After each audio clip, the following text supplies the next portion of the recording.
Hey everyone. So ask and you shall receive. I got a bunch of responses to the newsletter survey, and one of the things you guys seemed most interested in was more content on kind of specific parts of the body and slightly longer or mini classes, I'll say like 10 to 15-minute mini classes. So I thought I'd combine those two areas of interest and do a video right now or a mini class on hips. So many people are always asking about ways they can work on their hips, feel better on their hips. My hips are tight, my hips are stiff. And a lot of times that you'll start to feel that, and it's because it's a signal from the nervous system. The nervous system is letting you know that maybe there's some weakness in that area. Maybe that area doesn't know how to kind of tolerate load as well as it could. And the nervous system gives that signal of tightness or stiffness or sometimes even pain because it's trying to protect you.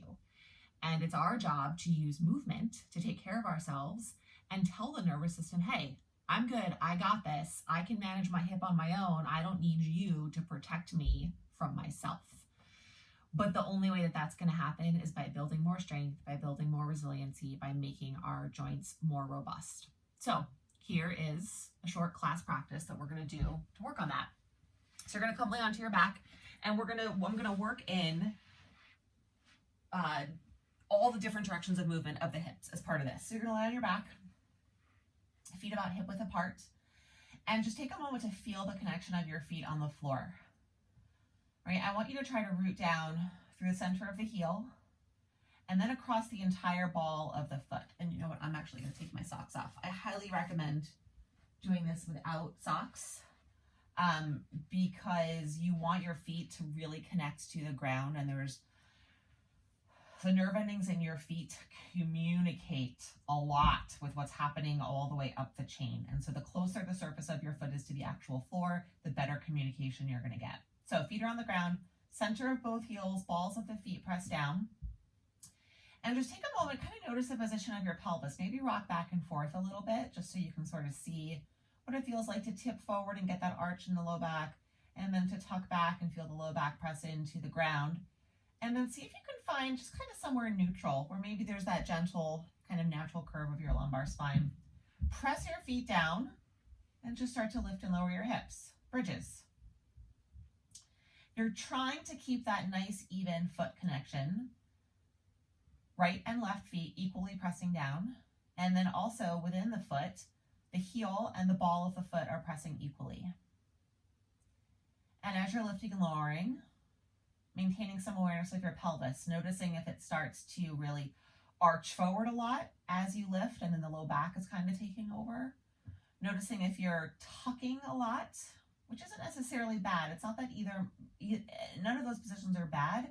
It's just that if you're trying to maintain control and keep your pelvis neutral, are you able to do that?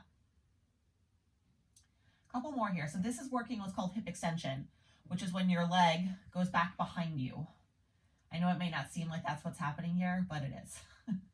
So just trust me on it. All right, and then let's hold at the top and do just a little bit of isometric work here. Root the feet into the floor, press across the entire ball of the foot in the center of the heel. And then let's add a little bit of extra isometric work. Imagine that you were trying to drag your heels up towards your hips. So that's going to get some more hamstring involvement. Try to keep your upper body relaxed. Notice if you're clenching your jaw, squeezing your face, gripping your fingers. Breathe. And then lower down maybe a third of the way and hold here. Drag the heels. Breathe. And then lower down maybe another third of the way. Hold, drag the heels, breathe. And then all the way to the ground. Lift the knees into the belly, rock a little bit side to side.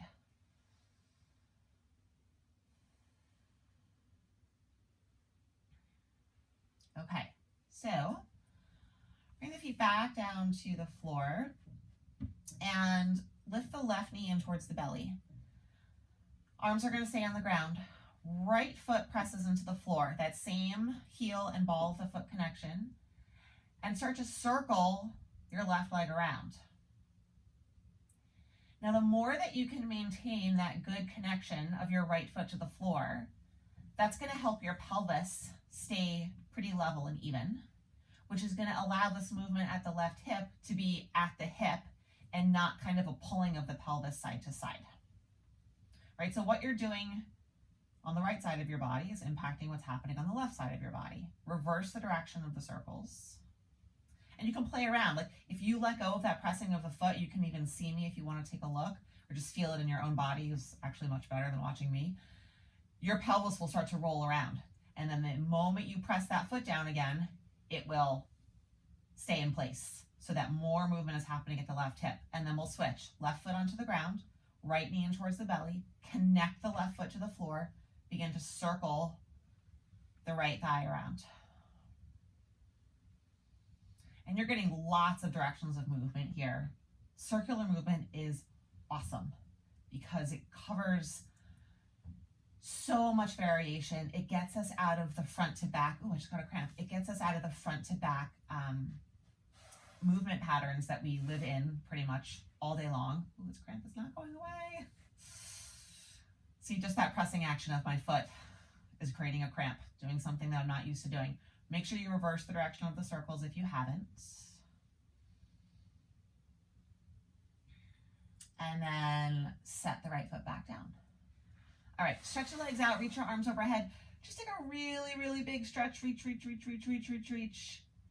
And then hug everything in towards your belly. Maybe lift the back of the head up off the floor, curl in. Okay, so let's use a wall. So I'm gonna kind of move to the wall here. You could also use a couch or a chair, it doesn't have to be a wall. Elevate your feet on some type of a surface. Knees are bent about 90 degrees. Make sure you're not too far away from the wall here. Again, it's not bad if you are, it's just gonna change the emphasis of movement. It's gonna put it more in your hamstrings and less kind of in your glutes, which are your hip muscles, and that's what we wanna be working on. So we're just gonna do some feet elevated bridges here. So feet press into the wall and begin to lift and lower. Now this starts to kind of investigate a little bit of foot, ankle, hip relationship. If you're doing this at the wall, you may notice that as you lift your hips, it's hard to keep your heels on the ground. And if that is a challenge for you, that is interesting information, and that is something that you might want to work on, because that action at your ankle, which is called dorsiflexion, is something that we do every time we take a step. And so if you're noticing that it's tough to keep your heels on the ground when you're moving your hips in this position, that might be showing up in other movements during your day that you're not aware of, because you wouldn't be. Why would you be? But now you are. So now you can maybe do something about it. And we will save that for another class, for another day, a foot and ankle class. So you're lifting and lowering, keeping the feet in contact with the wall as best you can, or if your feet are on a couch, on the edge of a couch, same thing. And then bring the hips down and lift a foot off the wall. So I'm gonna take my right foot off the wall, and we're gonna move into some single leg work. Single leg work is super important for building strength because it doesn't allow one side of the body to kind of take over for the other. So we're just gonna do some single leg bridges here. Obviously it's going to feel very different because now you're lifting up the weight of your body with one hip rather than both. Kind of notice what happens as the right side of your pelvis start to droop and drop. Can you keep it level? Can you maintain awareness over the position of your pelvis front to back, not letting it arch? Again, not because arching is bad, but because if we're trying to maintain control in a certain position, we want to be able to do that. And then switch legs. Right leg on the wall, left leg off. Same thing. Maybe about 10 to 12 of these. Trying to breathe through your nose. Upper body stays relaxed. And you might notice a big difference that one leg is a lot easier. This side is much easier for me than the left, right? That's a little bit of a strength imbalance of my hips, which is normal. Our bodies are not symmetrical, but it's something to be aware of. I could probably stand to do a little bit more single leg work on the left side and build up some strength there. Let's do 2 more here.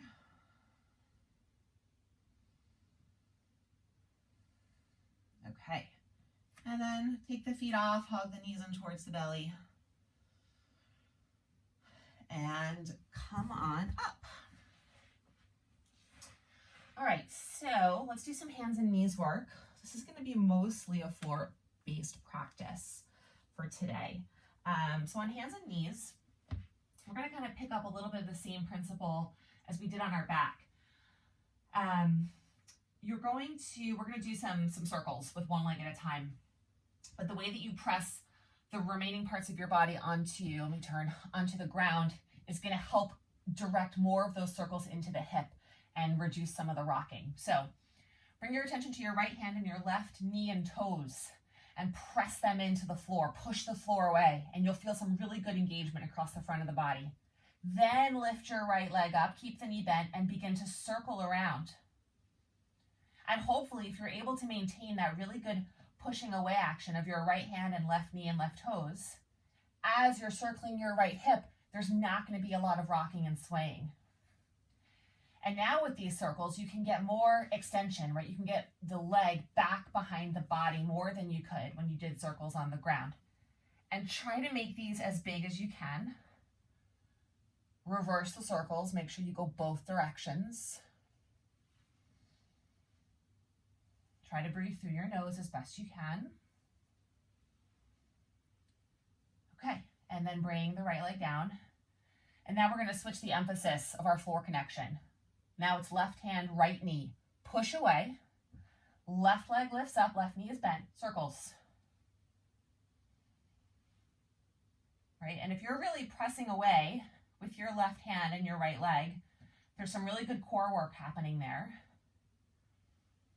which is, again, going to help kind of reduce a lot of that rocking and shifting that wants to happen so that the hip work that we're doing with the left hip happens in the hip. Right? And we're sending a signal to our brain. We're just communicating, letting our brain know, wow, my left hip can do all of these big movements. It has that capability. And then set the leg down. Okay, let's come sit on the floor. All right, so we're going to work on a side sit, which is for some people really easy and for some people really tough. So you can just kind of feel out how it works for you. Feet are in front, knees are bent. You're going to drop your knees to the left. So I'm going to try and mirror you here. So knees are dropped to the left, feet are to the right. Now some of you might feel that you are like tipped over very far. If that's the case, you can take a blanket or like a soft, thin pillow and put it underneath your left hip, which will kind of push you back in the other direction. Don't fill the gap or the spaces. That's just going to keep you tipped over.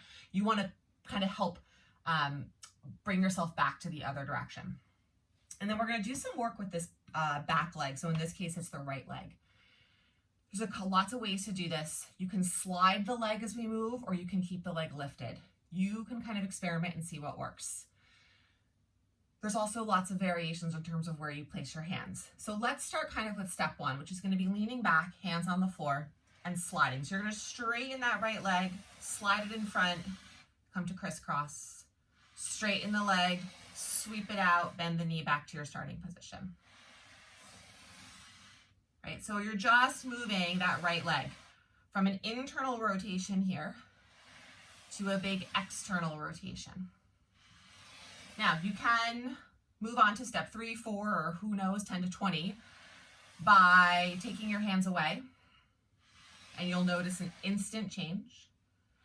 You can start to do this without sliding the leg. You can have the leg lifted, which is way different. Again, I just got a cramp.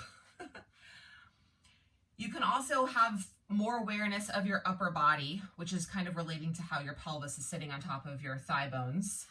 And the more you keep yourself upright, the more challenging this will be. The more you kind of lean back, the easier it's going to be in different respects. So play around. You want to find a place that is sustainable yet challenging. You can do the movement, but obviously you're not creating pain. If you feel pain doing any of these movements, back off, do less, see if that kind of abates the pain. If it doesn't, take a rest and try something else. All right, I'm just gonna do one more on this side. And then I'm gonna finish with my right leg in this external position. I'm just gonna take my left leg and bring it to the internal position. And again, if you need to prop underneath your right hip, you can do that.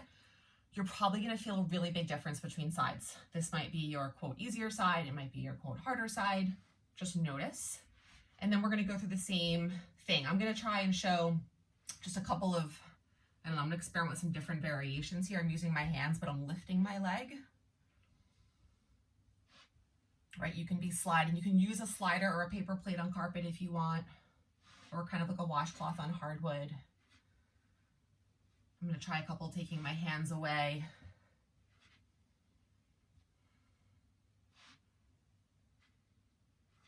And we're also working a lot of what's called hip flexion, another important direction of movement, right? Our thigh bone is coming up towards our belly, hip flexion. We spend a lot of time in hip flexion because we spend a lot of time seated, but the hip flexion we spend time in is kind of very fixed and very limited. And there's lots of different versions and variations of hip flexion. For instance, sitting in hip flexion on the floor is very different than sitting in hip flexion on a chair. Okay. All right, so let's go back. Let's finish here in the side sit. So knees are right, feet are left. And let's take a stretch. So you're going to turn your upper body towards your right thigh. Begin to walk forwards. And then you can bring your hands down. You can bring your forearms down. You could rest your head on a pillow, a block, whatever you can grab that's nearby.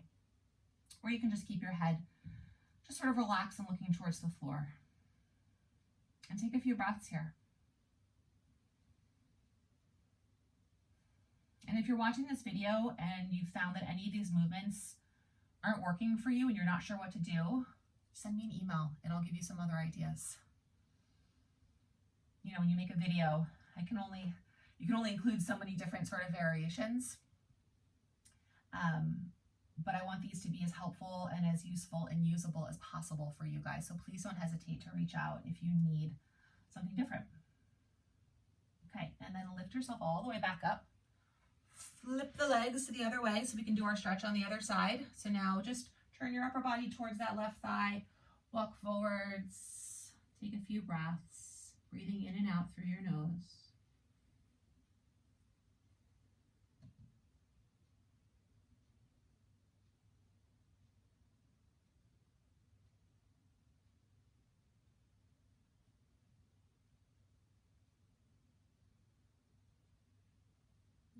And then lift yourself back up. Okay, let's come up to stands. I'm gonna back up here. All right, so let's do some standing hip circles. You may definitely want to be near a wall for this, just so you can have a little bit of support. This is less about balance and more about the focusing on the hip movement.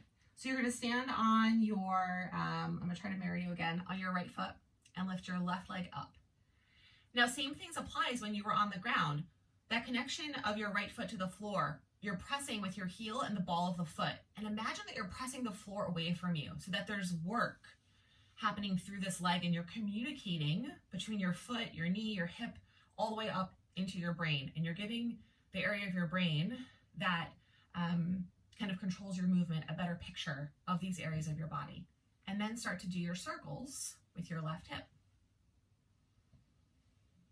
And again, you're just being aware, noticing how much your whole body is shifting and turning as you're doing these circles. You're just doing a bunch in one direction and then a bunch in the other. Doesn't have to count or be exact. And with these standing circles, you can really get through all the directions. So make sure that you extend back behind you. You turn the leg all the way out to the side. You lift the leg as high up as you can in front and then cross over the midline and then start to extend back. So you begin to combine all these different directions of movement. Putting just a lot of variability, a lot of variation into your hip joint. And then we'll switch. So stand on your left leg. Lift the right leg up. First, find that connection of your left foot to the floor, heel and the whole ball of the foot, and then begin to do your circles. Right? Notice what's different, side to side.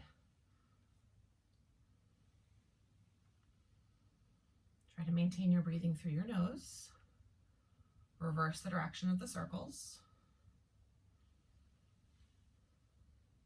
right? And if you notice that you're having a really tough time with balance here, or you notice that no matter kind of how much you try to ground through that foot, there's a lot of movement through the upper body, that's interesting stuff to notice. Just be aware of that. And that's something that we can kind of talk about and address in other videos. I'm learning a lot more about why that might be happening in this awesome continuing ed class I'm taking, which I'll keep sharing more about with you guys about neuroscience as it applies to movement. All right, so we're done with that. And let me just check the time here. Oh my gosh, we're at 20 minutes. That is way longer than I thought. Okay, I'm gonna wrap this up. Thank you guys so much. Again, let me know if you have questions, if you need any other ideas, if something's not working, if you're having pain, please reach out. Be well. Thanks, guys.